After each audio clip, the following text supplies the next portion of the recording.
Good afternoon, everyone. JJ Levinsky with Bleuwave General Contracting. This is episode 2 of the Bleuwave Chats, and today, instead of me talking all the time about an idea that I'm concerned about or passionate about, I brought a good friend and colleague in, Bill Jones, who's president, CEO, owner of S&S Paving and Construction. And I thought what we'd do today is bounce ideas off of him through a subcontractor trade partner's eyes, because we're basically, as general contractors, we're only as good as the team that we put together.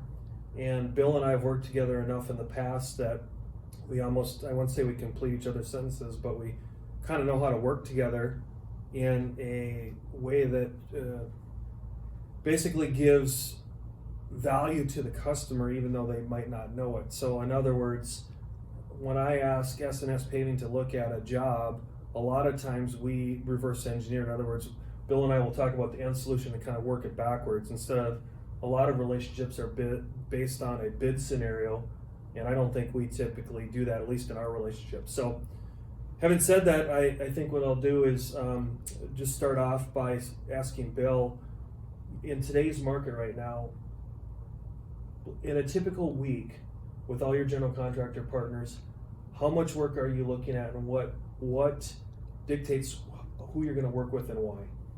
So first off, thanks for having me. So in a typical week, we look at probably 30 to 40 bids that come through the system. We kind of limit that down to the partners that we have relationships with, and we take that, and from there we'll establish which projects are right for us, the right fit. We don't want to bid everything, and we want to make sure that we take care of the people we know and work with the most. In a week, though, is it almost always your past general contractors, or are you taking on new partners right now as well? We take on new partners as well, depending on relationships and how we've dealt with them. And most of the time we do introductions over the phone. Yeah. Or go to lunch and kind of meet up and then go from there. A lot of the new guys come in and will try to throw bids at everybody, and they've already established relationships with other subs though. Right. So it's hard for us to crack that market with them. And sometimes we get looked at as just an on-call bidding service. Oh. And that's very frustrating for right. you. Yeah. Right. So you have what, 2 or 3 estimators full time? We have 4. Okay, 4. So now, do they report directly to you? They do. We have a chief estimator that everybody goes through, okay. But in the end, we all collaborate. But together. in that 30 that goes through in a week, now do you have oversight? Will they come to you, or do they know your system well enough that they know how to weed through that? They know by now that we want to look at the stuff that we focus on, we do really well at. Okay. And then out of that, so let's say the 30 gets narrowed down to whatever. Out of that list, how much are you truly bidding on, or how much are you design building, or design build to budget? Right. Yeah. So budget wise, we probably do 2 or 3 a week. Okay. And we try to only do that with the partners that we've done in the past. Because a lot of times the budget guys will come in and they'll still take our number and shop it. Oh. Which is very disheartening in the end, but it's something that happens in our industry. Right. So what else are you seeing through your eyes in that front end perspective with you and your estimators? Like, how have you changed in the last, let's say, 18 months? How are you doing less of something or more of something to make sure that it's the right work that you're looking at? We stay focused and just kind of grind on what we know. We know grading, paving, curb gutter. We prefer the design build and get in ahead of the project and value engineer with people and make sure that we can partner the right way. Mm. So we're not just throwing numbers out and not following up, and it's just a number out in the system. But you haven't seen any quantum changes as far as like what you guys are doing with the relationships though? We focused more on the relationships. In the past, we didn't really get in front of the people more often. We just throw the bids out and maybe it'll stick, maybe it won't. Lately, we've really put an emphasis on building relationships and building those core teams that we want to work with and kind of focusing on them more than the others. Good.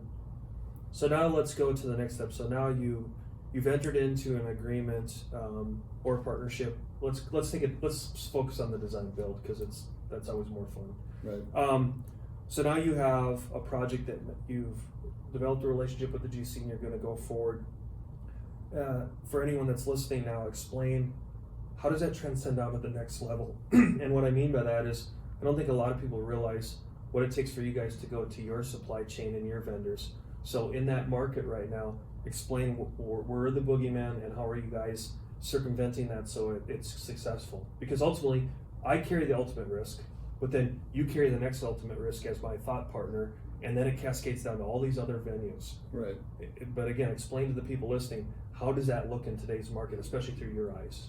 So from the bid to contract to starting a project, basically we'll take it from our bidding system, enter it into an open project now, and depending on the lead time, we have to secure all the equipment and make sure it's ready to go so we hit the ground running, and that includes setting up permits, hydrometers, making sure that we have everything in place where the GC can say, hey, let's go on this date and run with it and make it happen.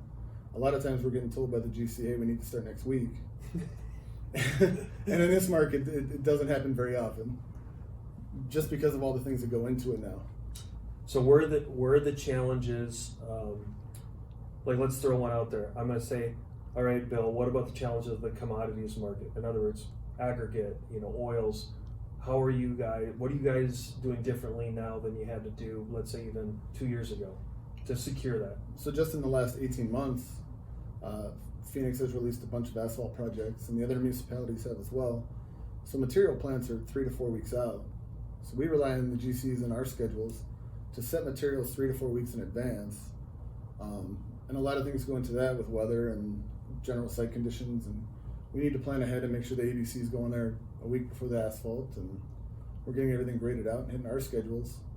But are you able to negotiate locked prices with them, or is everything on a market driven scale? Right now it's a market driven scale. The material suppliers are raising prices now. Okay. We were able to lock prices in for a year at a time previously. Now it's maybe 6 months, and that's hard to convey to the GC and then to the owner. And to the owner, yeah. Saying, hey, this is only good for 6 months, and after that it could go up, it could stay the same, or it could go down. Okay. But in this market now, everything's going up. So you're also in an industry where, yes, you own a lot of your own equipment, but at times you're leasing a tremendous amount of iron, as we call it, as well. So take that same discussion and context out of the base materials. How are you having to handle those commodities on the equipment side as well? The equipment side's difficult because the availability of equipment right now is very limited. The costs have maintained the same for about a year. We haven't seen much of an increase, but the availability isn't there. Right. So if you're not planning 3-4 weeks ahead, you may not get the equipment you need to perform the job, and you have to adapt and try to do it another way. So does it become a premium like everything else? It does. You pay to play? Yep. Okay.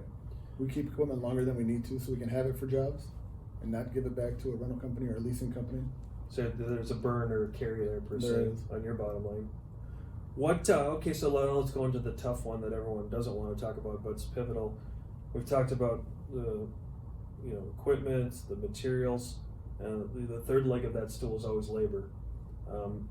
Just like you, or just like us, I'm sure you have a struggle with that as well. So, let the audience know what struggles are you having, and what are you willing to share about how you're doing it differently to either attract or keep personnel and key team members in a truly human capital standpoint. So looking at it as an asset, not just a pass-through commodity. So right now it's almost impossible to find equipment operators that aren't working. Imagine Because that. if you're worth anything, you're working really hard right now. Everybody's got needs and they have wants, and so in the last 18 months we grew about 30%. We added 4 crews. We're always in the process of trying to find good people. To keep these people, we offer like the 401k matches, and we absorb the insurance increases every year, just to show the guys that, hey, we support you. In turn, we expect to support as well. Right.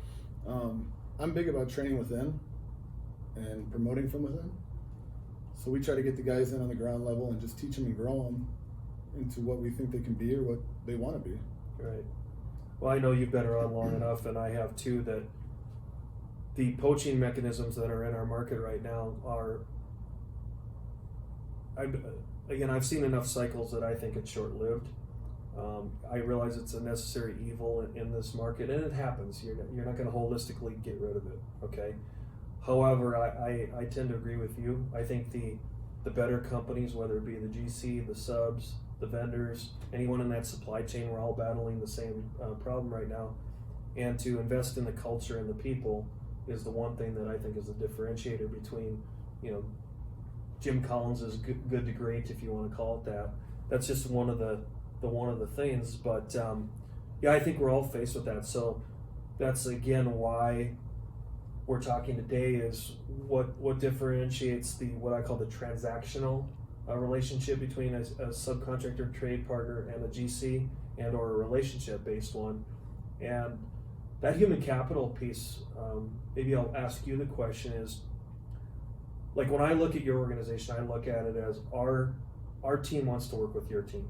That starts at a human level, not a transactional level. Do you see that as a common thread with your other successful partners and projects, or help me understand how it's different through your eyes?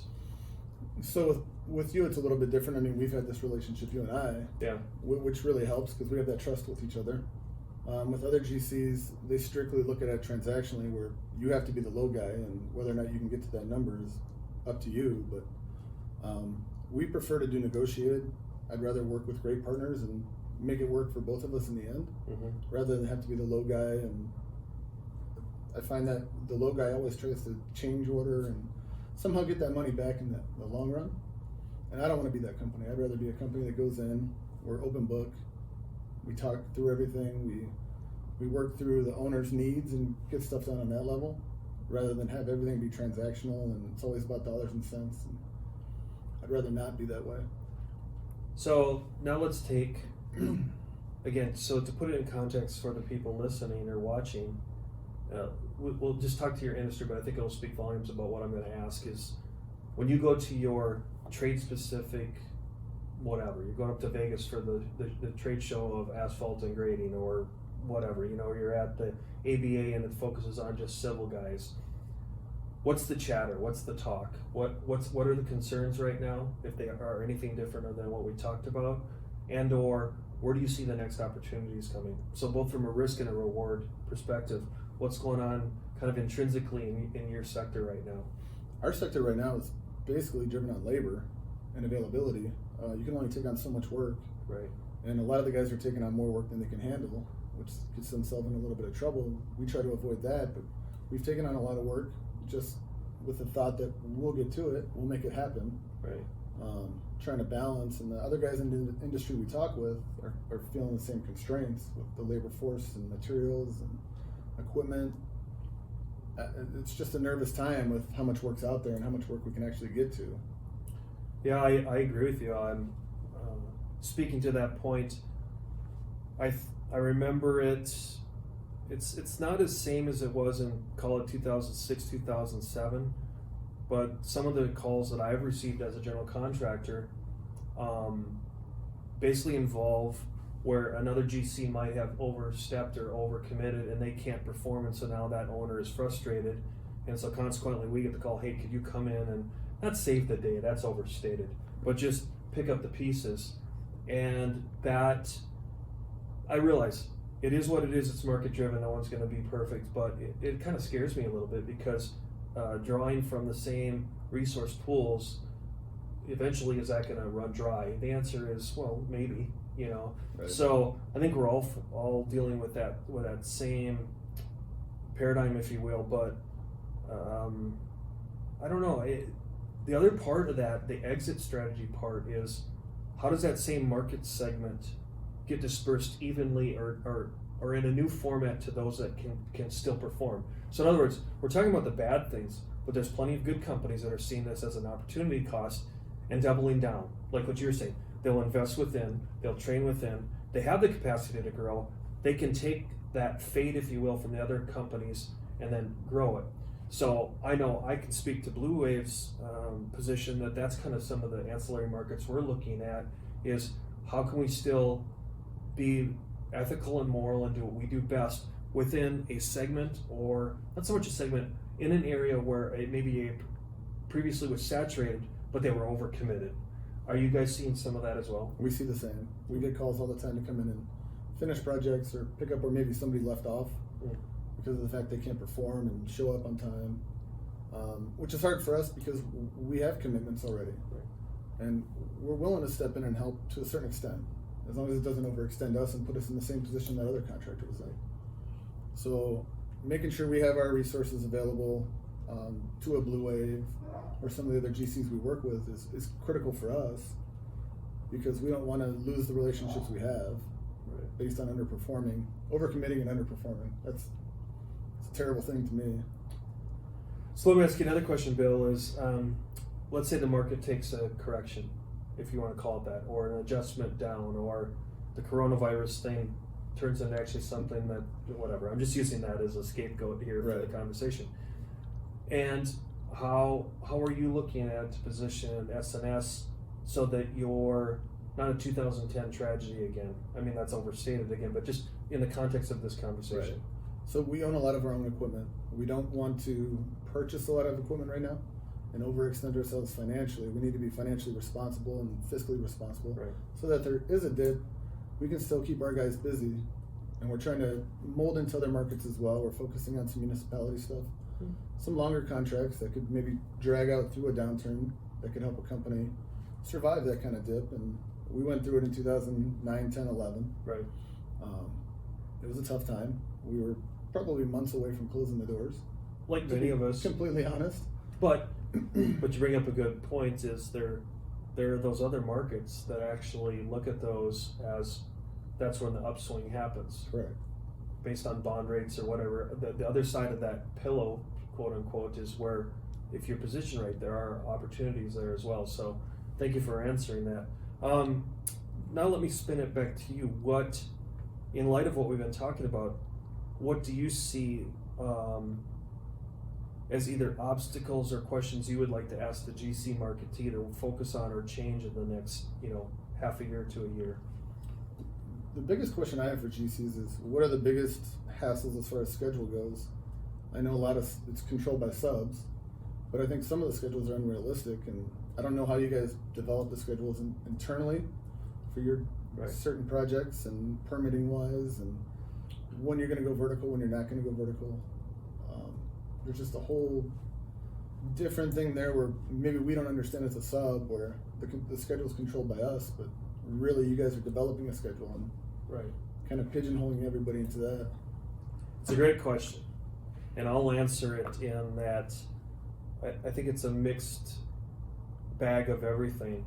So typically an owner will come to us and they have a global schedule. Like let's say, hey, can you GC turn this around in 12 months? 9 times out of 10 the answer is yes. Then again, how you segment that is based on, a lot of times it's financing and permitting. Okay, the municipal review times are not getting any better. Right. So how can you take risk on as a GC, which gets back to a whole nother sidebar conversation of why I approach you and talk to you, of how do we mitigate this together instead of me putting it all on you or putting it all on me. There's a lot of conversations you and I have about how we share the risk, share the reward. So, but then going back to my original thing of, okay, you have this year, then how do you develop it into what I call your bigger silos? And I'm sure, like, we're going to do one tomorrow morning on one of our projects where we're going to do a pole plans meeting. That's very commonplace in the market anymore, where the GCs realize that they're only as good as what the information that you hold. Right. So we'll go through that exercise. And then a lot of people, what they do is they go off past experience. That same 50,000 square foot building on 3 acres, we've got a Gantt chart, that we did and it worked, or they adjusted it as you would call it, like an as-built from a previous schedule, and then put that in place. I think I can't speak for you guys, but if there's historical information that's been presented, it's usually, you'll buy into that. If it's something new and you just throw it out there and it's helter-skelter and garbage, then you're going to push back. So again, it's garbage in, garbage out, but if it's communicated effectively, I think the back and forth is what makes it work. But more and more I'm seeing that the GCs are deferring the schedule to you guys and saying, can you hit our macro? Let's work on, you guys actually tell us what the micro is. As long as we give the macro promise to the owner developer, we're good to go. Do you kind of see it that way as well? I do. A lot of times we'll just get presented a schedule and say, hey, here it is. Oh. You need to make it fit this way. And if we get input and we can help develop the schedule and drive a schedule, it's much more effective for us and for you, I believe, in the long run, because we know how it needs to be scheduled and we know the different phases that need to go into it prior to us coming back on a site. So we like to meet with the GC and kind of give our input, knowing that we need to do curb grade before curb goes in, or we need to do ABC before we pave, and we can't do that unless the curb's in. So there are things that go into it that there's still a critical path, yeah. Right. So some of that input we'd like to put in, and we like to go that way and drive the schedule a little bit with you as a partner, not as you're telling us to do this or we're telling you we're not going to do that. There's got to be some give and take in my eyes. It is funny, as a transplant and only being in Arizona 7 years, I do still laugh that we talk about weather delays in Arizona when the rest of the country has true weather delays, and here it rains, we act like it was the second typhoon of mankind that came through. Yeah. So I laugh at that. Okay, so talk about another tough one is always money. Right. All right, describe again through your eyes right now what's good, what's bad, and what's indifferent, and why. So money, I guess we can go many different directions with that. Well, just it's boom right now, but Right. I'm starting to hear little horror stories about how it's so good that again they're overextended, which means we're now getting into these delayed payments again because of poor and ineffective communication to the lenders, or take your pick. Just make something up though, but put it in context through your eyes. So we have a few general contractors that are long pay, 45, 60, 90-day guys.